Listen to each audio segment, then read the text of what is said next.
Hello students, welcome to DK fish point. आज हम लोग फिजिक्स के बहुत ही खास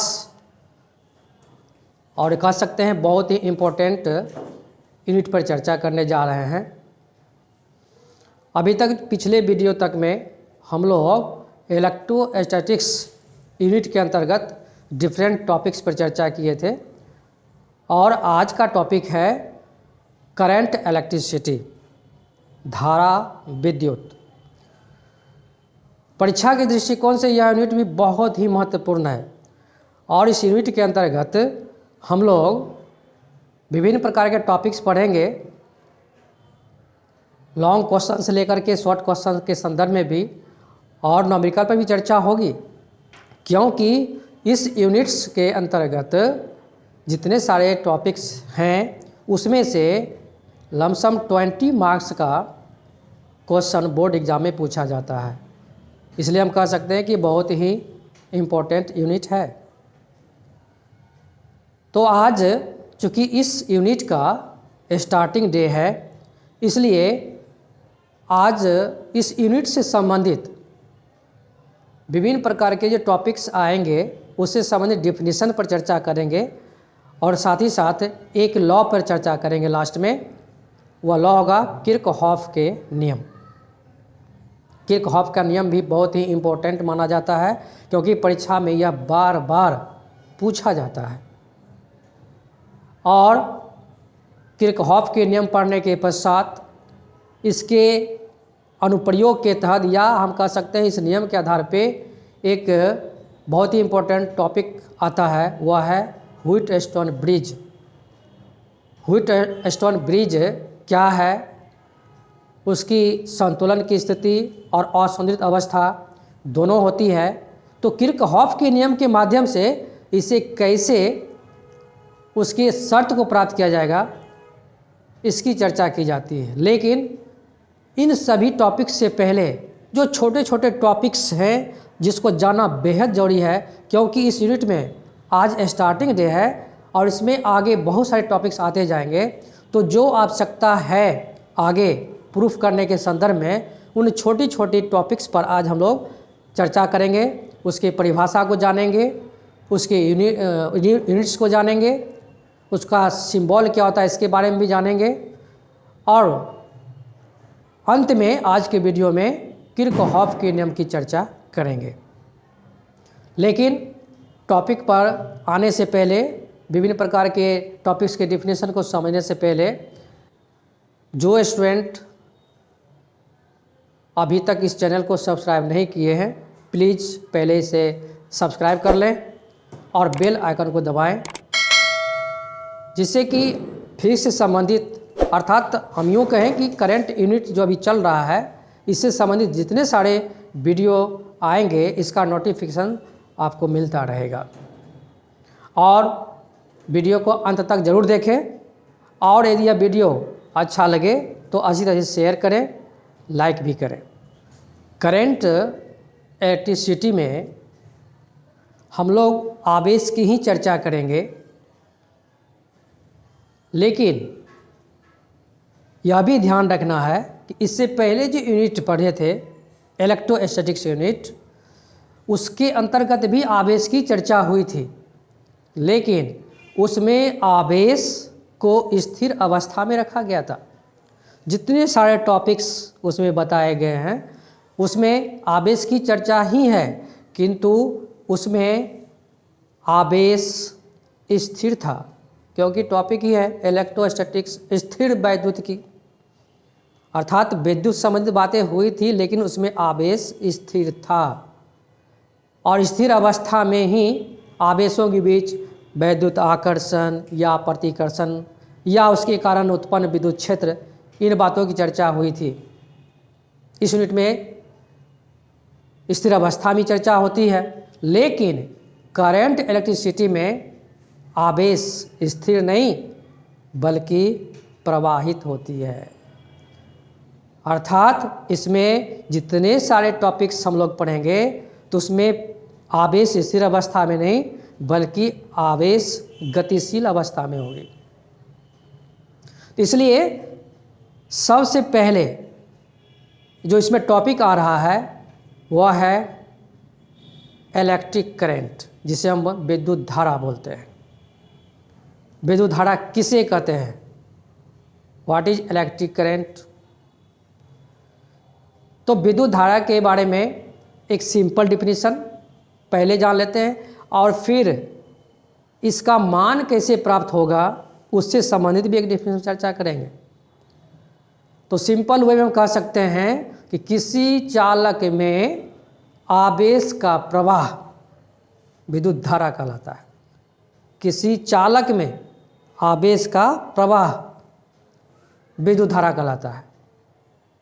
ये सिंपल डिफिनेशन है, क्योंकि मैंने पहले ही बताया कि इसमें आवेश स्थिर नहीं रहेगी बल्कि आवेश प्रवाहित होगी। और पहला डिफिनेशन ही आ गया विद्युत धारा का। तो विद्युत धारा के परिभाषा आ गया है कि किसी चालक में आवेश के प्रवाह को विद्युत धारा कहते हैं। किंतु यदि धारा की माप करनी हो तो माप से संबंधित जो विद्युत धारा की परिभाषा होती है उसको बोला जाता है विभवांतर के अधीन किसी चालक में प्रति सेकंड आवेश के प्रवाह की दर को विद्युत धारा कहते हैं। विभवांतर के अधीन किसी चालक में प्रति सेकंड आवेश के प्रवाह की दर को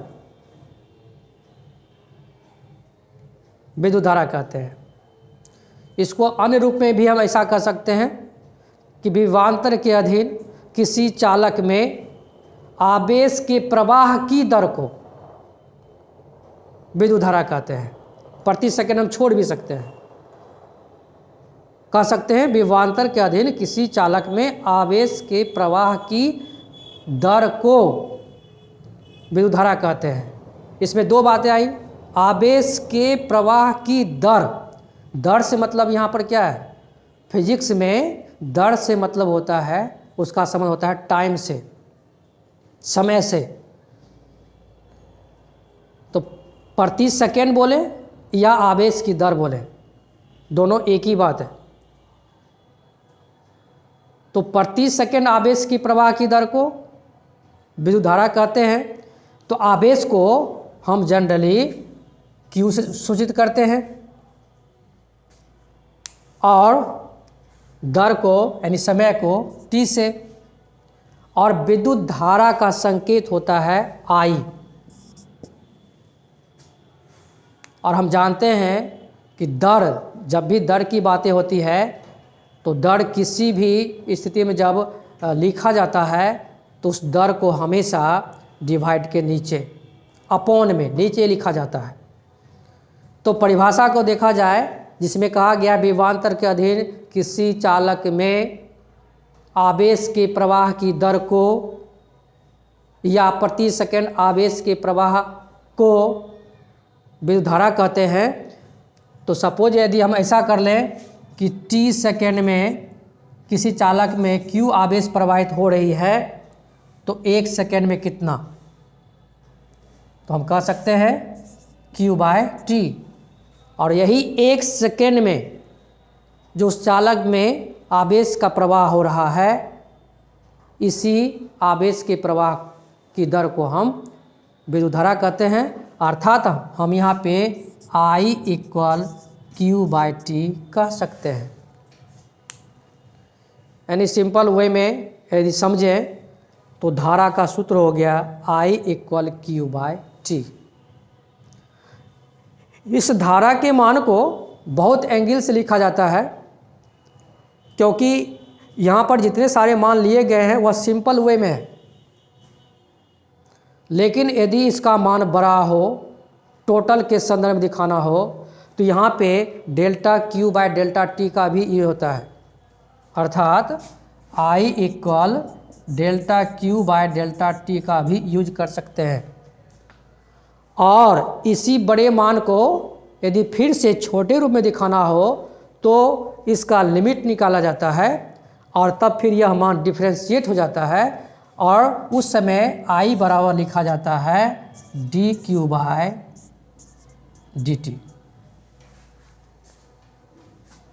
तो कहने का तात्पर्य है कि विद्युत धारा को हम 3 रूपों में लिख सकते हैं, 3 स्थितियों में दर्शा सकते हैं। एक सिंपल तरीके से I = Q/T, बड़े मान के रूप में दिखाना हो तो ΔQ/ΔT, और इस बड़े मान को फिर से छोटे मान में दिखाना हो तो उसको डिफ्रेंशिएट करना होता है, और डिफ्रेंशिएट करने के लिए इसका लिमिटेशन किया जाता है और तब प्राप्त होता है I = dQ/dt। तो कहने का तात्पर्य है कि विद्युत धारा की परिभाषा के अनुसार धारा का सूत्र I = Q/T ही प्राप्त होता है, और इसके आधार पे हम इसका मात्रक भी प्राप्त कर सकते हैं। जैसे सूत्र से ही प्राप्त कर लेते हैं। पहले I = Q/T है, यदि हम यहाँ पे Q का मात्रक डाल दें, Q का मात्रक होता है कूलम यानी आवेश का मात्रक, और समय का T का मात्रक हो जाएगा सेकेंड, तो ये हम कह सकते हैं कि कूलम प्रति सेकेंड। धारा का मात्रक कूलम प्रति सेकेंड प्राप्त हुआ सूत्र के अनुसार, लेकिन 1 कूलम प्रति सेकेंड को 1 एम्पियर कहा जाता है। इसलिए SI मात्रक के रूप में जब भी याद किया जाता है विद्युत धारा का मात्रक तो एम्पियर कहा जाता है, अर्थात जिसे हम A सूचित करते हैं। तो हम कह सकते हैं कि धारा का SI मात्रक एम्पियर होता है, और 1 एम्पियर 1 कूलम प्रति सेकेंड के बराबर होता है। तो अभी तक हम लोग विद्युत धारा की परिभाषा, विद्युत धारा का संकेत जिसे I सूचित किया जाता है, और विद्युत धारा का सूत्र जिसमें I = Q/T प्राप्त हुआ, और विद्युत धारा का SI मात्रक जो एम्पियर होता है। अब हम लोग बात कर लेते हैं कि विद्युत धारा जो एक आवेश का प्रवाह है उसका स्रोत क्या है, सोर्स क्या है, किस किस सोर्स से विद्युत धारा की प्राप्ति हो सकती है। तो सबसे पहला सोर्स है इलेक्ट्रोकेमिकल सेल, जिसको हम विद्युत रासायनिक सेल बोलते हैं। विद्युत रासायनिक सेल से प्राप्त होती है। दूसरा सोलर सेल, सोलर सेल, सूर्य से जो प्राप्त ऊर्जा है उसके माध्यम से भी विद्युत धारा की प्राप्ति होती है। और तीसरा है जनरेटर, जिसको जनित्र बोलते हैं। इन 3 सोर्सों के माध्यम से विद्युत धारा की प्राप्ति होती है। तो इन सोर्सों के बारे में आगे भी डीप चर्चा करनी है। फिलहाल ये जान लेना है कि विद्युत धारा का स्रोत मुख्य रूप से 3 है। पहला होगा विद्युत रासायनिक सेल, दूसरा सोलर सेल, और तीसरा जनरेटर यानी जनित्र। अब इस टॉपिक में आगे बढ़ते हुए हम एक और टॉपिक पर चर्चा कर रहे हैं, वह है ओम्स लॉ, ओम का नियम। यह भी बहुत ही इम्पोर्टेंट है। तो ओम के नियम को सिर्फ समझना है, कह क्या रहा है, और इस ओम के नियम के तहत जो भी पॉइंट आ रहा है उसके फॉर्मूला को ध्यान में रखना पड़ेगा, उससे निकले हुए फार्मूला को ध्यान रखना पड़ेगा, क्योंकि इस फार्मूला का यूज आगे के प्रूफ में होगा। ओम ने कहा था, अर्थात ओम के नियम से नियत ताप पर किसी चालक में प्रवाहित धारा, नियत ताप पर किसी चालक में प्रवाहित धारा उसमें उत्पन्न विभवांतर के समानुपाती होता है। गौर से सुनिए इसको। नियत ताप पर यानी टेम्परेचर चेंज नहीं होनी चाहिए, परिवर्तन नहीं होनी चाहिए। नियत ताप पर किसी चालक में प्रवाहित धारा उसमें उत्पन्न विभवांतर के समानुपाती होता है। नियत ताप, चालक में प्रवाहित धारा, धारा का संकेत क्या होता है? I। उत्पन्न विभवांतर, विभवांतर को भी सूचित करते हैं। यह धारा के कारण उत्पन्न विभवांतर है, ये दोनों एक दूसरे के समानुपाती है। अर्थात समानुपाती से तात्पर्य यहाँ पर यह है कि यदि धारा का प्राबल्य बढ़ेगा तो उसका विभवांतर भी बढ़ेगा। यदि धारा का मान निम्न है, कम है, उसकी प्राबल्य कम है, तो विभवांतर का भी मान कम होता है। समानुपाती से तात्पर्य यही है। तो इस कथन के अनुसार हम इसको ऐसे भी दर्शा सकते हैं, V समानुपाती I, V समानुपाती I। तो V प्रोपोर्शनल I जो प्राप्त हुआ है, तो इसमें हम प्रोपोर्शनल साइन को यदि हटाते हैं, समानुपाती चिन्ह को हटाते हैं, तो इक्वल बदलने के लिए कांस्टेंट टर्म जोड़ना पड़ेगा और यहाँ पे कांस्टेंट टर्म R होगा और इसको हम इंटू I करेंगे। तो इसको ऐसा भी लिखा जाता है V इक्वल आई आर। यह जो कैलकुलेशन आया है इसको याद रखना जरूरी है। V इक्वल आई आर, यह ओम के नियम के अनुसार एक रिजल्ट है। कभी कभी 2 नंबर के क्वेश्चन में यह पूछ भी देता है कि ओम के नियम को लिखें और इससे संबंधित व्यंजक प्राप्त करें, तो उस व्यंजक में V इक्वल आई आर ही प्राप्त होता है। चूँकि अब अभी परिभाषा को हम समझा रहे हैं, इसलिए सिंपल वे में इस पॉइंट को हम दर्शा रहे हैं, समझाने का प्रयास हो रहा है। तो अभी तक इस करंट इलेक्ट्रिसिटी यूनिट के अंतर्गत हम लोग चर्चा कर चुके हैं विद्युत धारा क्या है, उससे संबंधित मुख्य बातों को, फिर विद्युत धारा के स्रोत क्या है, और अभी अभी हम लोगों ने चर्चा कर लिया है ओम का नियम क्या है, और उस ओम के नियम के तहत एक relation V equal I R इसको प्राप्त कर लिए हैं। हम बार बार बोल रहे हैं कि इसको याद रखना जरूरी है, क्योंकि आगे के व्यंजक में इसकी आवश्यकता पड़ेगी। अब एक क्वेश्चन सामने आ रही है कि यहाँ पे समानुपाती चिन्ह को हटाने के लिए R कांस्टेंट का यूज किया गया है। ये R क्या है? R इज अ रेसिस्टेंस, यानी R एक यहाँ पर प्रतिरोध है। तो प्रतिरोध क्या है? तो विद्युत धारा की परिभाषा जो बताया गया था, तो उसमें बोला गया था विभवांतर के अधीन किसी चालक में आवेश के प्रवाह को विद्युत धारा कहते हैं। लेकिन जब किसी चालक में आवेश प्रवाहित होती है तो प्रवाह के मार्ग में, पथ में रुकावट भी आती है, क्योंकि हम जानते हैं चालक कणों से निर्मित होते हैं।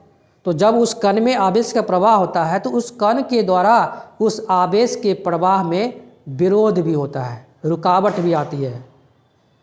तो किसी चालक में आवेश के प्रवाह के मार्ग में जो रुकावट होती है, जो विरोध होता है, उसी को हम प्रतिरोध कहते हैं, और उस प्रतिरोध को R से सूचित किया जाता है। प्रतिरोध हो गया कि प्रतिरोध एक तरह से चालक के मार्ग में आवेश का विरोध होता है। विरोध करने वाले जो पदार्थ हैं उसी को हम बोलते हैं प्रतिरोध, और उसका संकेत R होता है। और प्रतिरोध का SI मात्रक ओम होता है। तो प्रतिरोध की चर्चा हो गई, विद्युत धारा की चर्चा हो गई, ओम के नियम की चर्चा हो गई। प्रतिरोध के बाद इससे संबंधित एक अन्य टॉपिक की चर्चा करने जा रहे हैं जो प्रतिरोध से ही रिलेटेड है, जिसका नाम है रेसिस्टर्स, यानी प्रतिरोधक। प्रतिरोधक क्या है? सुनने में एक जैसा लग रहा है, प्रतिरोध और प्रतिरोधक, लेकिन दोनों में अंतर है। प्रतिरोध में मैंने बताया किसी चालक में प्रवाहित आवेश के मार्ग में जो विरोध होता है, प्रवाह के मार्ग में जो रुकावट होती है, उसे ही प्रतिरोध कहते हैं। किंतु प्रतिरोधक के परिभाषा में बोला जाता है कि किसी चालक के के उच्च प्रतिरोध को, किसी चालक में उच्च प्रतिरोध को प्रतिरोधक कहा जाता है। किसी चालक में उच्च प्रतिरोध तो होगा ही, लेकिन उस प्रतिरोधक की क्षमता यदि उच्च है तो उस पदार्थ को उस समय प्रतिरोधक कहा जाता है। और प्रतिरोधक से संबंधित टॉपिक एक और आती है, वह है प्रतिरोधकता। प्रतिरोधकता या विशिष्ट प्रतिरोधक भी बोलते हैं, रेसिस्टिविटी। पहले प्रतिरोध, उसके बाद प्रतिरोधक, अब प्रतिरोधकता, रेसिस्टिविटी क्या है। तो प्रतिरोधक में बताया गया कि किसी चालक में उच्च प्रतिरोध को प्रतिरोधक कहते हैं। प्रतिरोधकता इसी संबंधित है और इसमें परिभाषित किया जाता है कि किसी चालक के प्रति एकांक लंबाई और प्रति अनुप्रस्थ काट के क्षेत्रफल में निहित या स्थित प्रतिरोध को प्रतिरोधकता कहते हैं। किसी चालक के प्रति एकांक लंबाई, यदि चालक तार की लंबाई जितनी भी बड़ी हो उसके एक छोटे से हिस्से, तो किसी चालक के प्रति एकांक लंबाई एवं प्रति अनुप्रस्थ काट के क्षेत्रफल में स्थित प्रतिरोध को प्रतिरोधकता कहा जाता है। और इस प्रतिरोधकता को रो से सूचित किया जाता है। इस संकेत को रो कहते हैं, रो से सूचित किया जाता है। अब प्रतिरोध को आर से, कैपिटल आर से डिनोट किया जाता है, प्रतिरोधकता को रो से सूचित किया जाता है। तो संकेत अलग, परिभाषा अलग, किंतु मात्रक दोनों का लमसम सेम होता है। फर्क इतना ही है कि प्रतिरोध का मात्रक सिर्फ ओम होता है, जबकि प्रतिरोधकता का मात्रक ओम मीटर। अभी तक हम लोग करंट इलेक्ट्रिसिटी के अंतर्गत, इस यूनिट के अंतर्गत कुछ परिभाषाओं को परिभाषित किया, जिसकी आवश्यकता आगे के टॉपिक्स में होगी। अब आगे जो टॉपिक, जो प्रूफ आने वाली है, उससे संबंधित एक नियम की आवश्यकता होगी और वह है किरचॉफ का नियम। पहले किरचॉफ का नियम समझ लेते हैं। क्या कहता है ये नियम, इसका नियम क्या है और उसका कैलकुलेशन क्या प्राप्त होती है, इस पर चर्चा फिगर के माध्यम से करते हैं। और आज के टॉपिक में किरचॉफ के नियम तक ही हम लोग रहेंगे। फिर इसके बाद नेक्स्ट वीडियो में इस नियम के आधार पे हम लोग व्हीटस्टोन ब्रिज के संतुलन की अवस्था को प्राप्त करेंगे। तो किरचॉफ का नियम क्या है, पहले इस पर चर्चा कर लेते हैं। किरचॉफ महाशय किसी चालक में प्रवाहित धारा से संबंधित दो नियमों को प्रतिपादित किए। इसमें प्रथम नियम में उन्होंने कहा कि चालकों की किसी जाल में किसी बिंदु पर मिलने वाली विद्युत धाराओं का बीजगणितीय योग शून्य होता है। इसे फिर से सुने। चालकों के किसी जाल में किसी बिंदु पर मिलने वाली विद्युत धाराओं का बीजगणितीय योग शून्य होता है। ये पहला नियम है। इसे खुले परिपथ का नियम भी बोला जाता है, क्योंकि इसमें परिपथ बंद नहीं बल्कि खुली होती है। और दूसरा नियम किरचॉफ महाशय ने जो दिया, उसके अंतर्गत किसी बंद परिपथ के प्रत्येक भाग से प्रवाहित विद्युत धारा और उसके प्रतिरोध के गुणनफल का बीजगणितीय योग उसके या उस परिपथ में कुल विद्युत वाहक बल के बराबर होता है। पहला नियम में सिर्फ धारा की चर्चा है, दूसरे नियम में धारा और प्रतिरोध दोनों की चर्चा है। पहला नियम में बोला गया कि चालकों के किसी जाल में किसी बिंदु पर मिलने वाली विद्युत धाराओं का बीजगणितीय योग शून्य होता है, सिर्फ धारा की चर्चा। जबकि दूसरे नियम में है किसी बंद परिपथ में भी अंतर है। पहले नियम में खुला परिपथ और दूसरे में बंद परिपथ की चर्चा है। तो किसी बंद परिपथ के प्रत्येक भाग से प्रवाहित विद्युत धारा और उसके प्रतिरोध के गुणनफल के बीजगणितीय योग उस परिपथ के कुल विद्युत वाहक बल के बराबर होता है। अब इस नियम को हम लोग फिगर के माध्यम से समझेंगे कि किस तरह से ये परिपथ बन रही है, कैसे यहाँ पर शून्य हो रही है एक में और दूसरे में विद्युत वाहक बल के बराबर होता है। तो मैंने अभी जो नियम की चर्चा किया वह आपके स्क्रीन पर भी है, आप उसे देख सकते हैं और इसको हम फिगर के माध्यम से समझा रहे हैं। सपोज करते हैं कि यह एक पॉइंट है और इस पॉइंट पर विभिन्न स्रोतों से अलग अलग धाराएं आ रही है और कुछ कंडीशन में धारा यहाँ से जा भी रही है।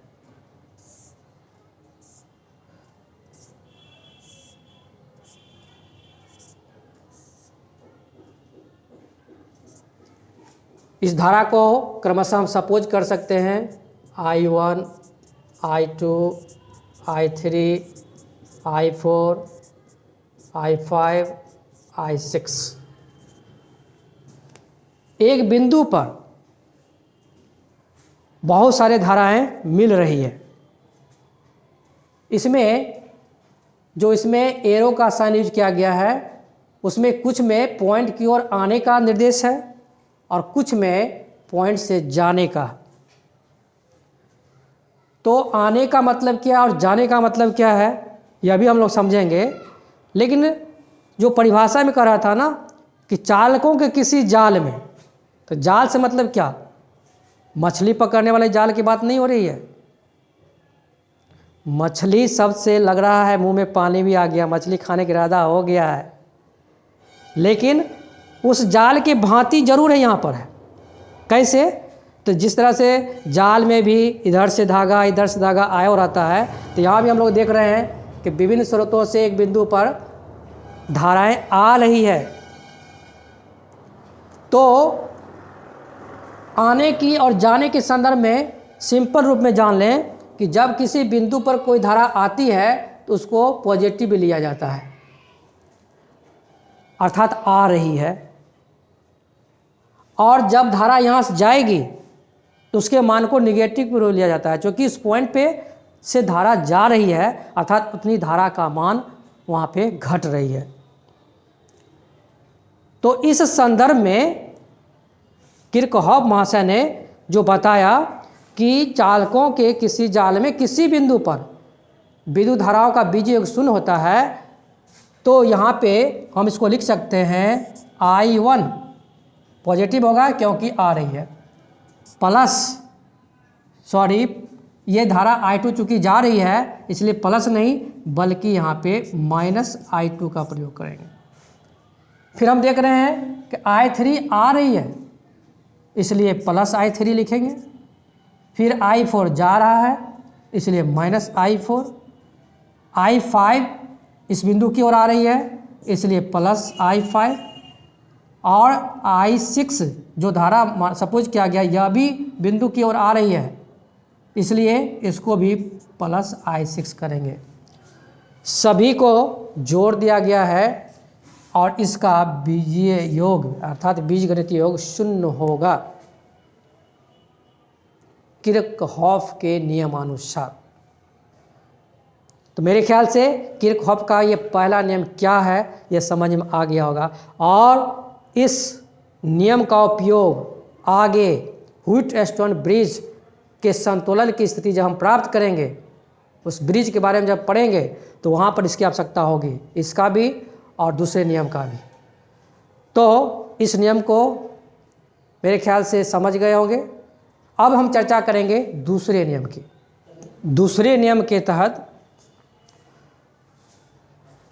उसमें बंद परिपथ की चर्चा की गई है। तो हम देख रहे हैं यहाँ पर एक बंद परिपथ है और इसमें 3 प्रतिरोध R1, R2 और R3 स्थित है और किसी स्रोत से इसमें धारा प्रवाहित हो रही है। तो पहले प्रतिरोध में I1 धारा, दूसरे में I2 और तीसरे में I3 प्रवाहित हो रही है। तो किरचॉफ ने जो कहा कि किसी बंद विद्युत परिपथ में, यह बंद परिपथ है, के प्रत्येक भाग में प्रवाहित विद्युत धारा और उसके प्रतिरोध, विद्युत धारा उसके प्रतिरोध सभी में है, विद्युत धारा और उसके प्रतिरोध के गुणनफल के बीजगणितीय योग उस परिपथ में लगे कुल विद्युत वाहक बल के बराबर होता है। तो इस कथन के अनुसार से हम ऐसा लिख सकते हैं, I1 R1 अर्थात विद्युत धारा और प्रतिरोध, विद्युत धारा और प्रतिरोध का गुणनफल प्लस दूसरे प्रतिरोध और दूसरी धारा अर्थात I2 R2 योग हो रही है और माइनस I3 R3। अब क्वेश्चन आ गया कि ये दोनों प्लस में और ये माइनस में क्यों? जुट ही रहा है यहाँ पे, लेकिन इसका मान माइनस में, इसलिए माइनस का प्रयोग किया गया है। लेकिन माइनस क्यों? क्योंकि यहाँ पे जब धारा आई तो यहाँ पे 2 भागों में डिवाइड होकर चली गई, एक अप की ओर जिसको पॉजिटिव लिया गया है और एक डाउन की ओर जा रही है, तो इसको निगेटिव सपोज किया जाता है। तो इसलिए इस दोनों का मान पॉजिटिव ग्रुप में लिया गया है और यहाँ पे एक नेगेटिव। ठीक उसी तरह से जिसमें जो पहला नियम बताया गया कि आ रही है बिंदु पे तो पॉजिटिव और वहाँ से जा रही है तो उसका मान निगेटिव भी लिया जाता है। तो इसी तरह से अप की ओर एक सीरीज में जा रही है, इसका मान पॉजिटिव, और डाउन की स्थिति में है इसलिए इसका मान निगेटिव लेते हैं। तो इन सभी धाराओं और उसके प्रतिरोध के गुणनफल का बीजगणितीय योग उस परिपथ के कुल विद्युत वाहक बल के बराबर होता है, अर्थात इक्वल में लिख सकते हैं सिग्मा ईटा। इसे ई भी पढ़ा जाता है, ईटा भी बोला जाता है, अर्थात विद्युत वाहक बल को ईटा से सूचित किया जाता है या ई से भी कह सकते हैं सूचित किया जाता है। तो दूसरे नियम के अनुसार क्लियर है कि विद्युत धारा और उसके प्रतिरोध का गुणनफल का बीजगणितीय योग उसमें लगे कुल विद्युत वाहक बल के बराबर होता है। तो आज हम लोग इस करंट इलेक्ट्रिसिटी यूनिट के अंतर्गत सिर्फ और सिर्फ डिफिनीशन पर चर्चा हुई है, अर्थात जो इस यूनिट में आगे चल कर के विभिन्न प्रकार के तथ्यों को, विभिन्न प्रकार के टॉपिक्स को जो प्रमाणित करने के लिए मुख्य बिंदु की जो आवश्यकता होगी उससे संबंधित परिभाषा को हम लोगों ने आज चर्चा किया है। और अंत में जो चर्चा हुई है किरचॉफ के नियम की, यह बहुत ही इम्पोर्टेंट है, क्योंकि परीक्षा में शॉर्ट क्वेश्चन में, लघुत्तरीय प्रश्न में यह पूछता भी है कि किरचॉफ के नियमों को लिखें और समझाएं, और इस नियम के आधार पे आगे बहुत सारे प्रूफ पढ़ने पड़ेंगे, उसमें इसकी आवश्यकता होगी। तो आज के टॉपिक में इतना ही तक चर्चा होगी और इस नियम का उपयोग जो नेक्स्ट टॉपिक में होगा देखेंगे किस प्रकार होता है। तो यदि यह यूनिट से संबंधित बातें, परिभाषाएं यदि समझ में आए, अच्छा लगा हो तो अधिक से अधिक शेयर करें, दोस्तों तक अधिक से अधिक मैसेज दें और नेक्स्ट वीडियो के लिए थोड़ा सा इंतज़ार करना होगा और नेक्स्ट वीडियो जो आएगी वह व्हीटस्टोन ब्रिज में संतुलन की स्थिति क्या होगी, इसको हम लोग प्राप्त करेंगे।